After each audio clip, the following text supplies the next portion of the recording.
team. Let me thank you, Chair, and let me first react to your very last concern about the annual general meetings. We are not saying or justifying that the executive committee should not be held accountable for the annual general meeting, because actually when you look at the Principal Act, there are already provisions taking care of that, what happens when that happens. And I did raise in my submission that the point is not the lack or absence of the law.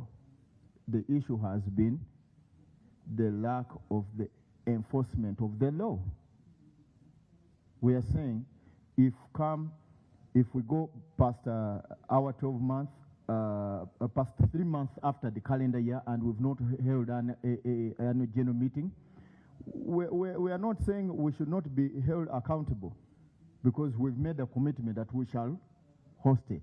But there are provisions in the law. I implore you to take a look at clause 7 of subsection 7 of section 70 of the Principal Act. It is already catered for there, that what happens when an annual general meeting does not happen. Yes. So look at the provisions of the Companies Act in line with this? To be true, in line with this, no, I did not. Okay. Yes. Then, away from that, I want to thank Honorable Basalirwa.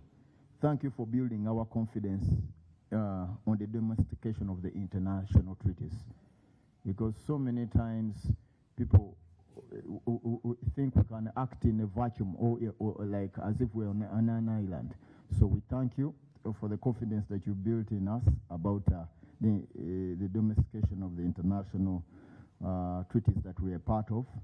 Then on the quasi-judicial powers, Honorable, I implore you to actually, my own personal recommendation would be to repeal that particular provision. But then from discussion with colleagues, it's a collective, they said, no, we can perhaps have it, but then, because it has a real danger, and the real danger is the conflict of interest. As I did say, Honorable, that remember the registrar is not a neutral standalone body, but the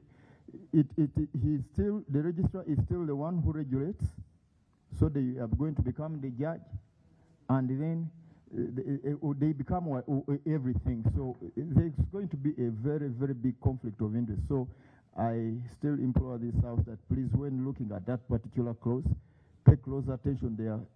Maybe it may necessitate going into a little detail on what should happen and what should not, if you so choose that it should stand. And then finally, on the reversion, where is my discomfort? My discomfort is in what you very say, the international treaties. And then international foreign investment, big time investors, they need to have the sense, the feeling that, there is longevity. Because, for every formidable businessman, they don't plan well hoping that they will get their return on investment immediately, but they plan in the long term. And then also, secondly, is that the fact that I implore you to look at that, if you go to a piece of land, and why should it be with only our property, the intellectual property, that should have a cap? Why don't we have a cap that if I bought your land, I only have it for 20 years, and then it is reversed to you, back to you? So there's something you need to look at very critically there, and that is embedded in, as I did quote in the Principal Act, that we may look at it as movable property. And then lastly, you also asked about where's my discomfort on the registration, on the mandatory registration of our contracts, our works, and what have you with the registrar. Let me still begin with using the analogy of land. we all know that the legitimate certificate that shows that you are the rightful owner of a piece of land in Uganda is a land title. We agree. Does that invalidate that if you sold land to me and we made an agreement, does it invalidate it? No, it does not. Yes, but that is what we are saying. We are saying, we are not saying do away with the registration, but we are saying do away with the mandatory. We are saying create incentives, just like one would know that, hey, I'm safer with a land title than with just an agreement.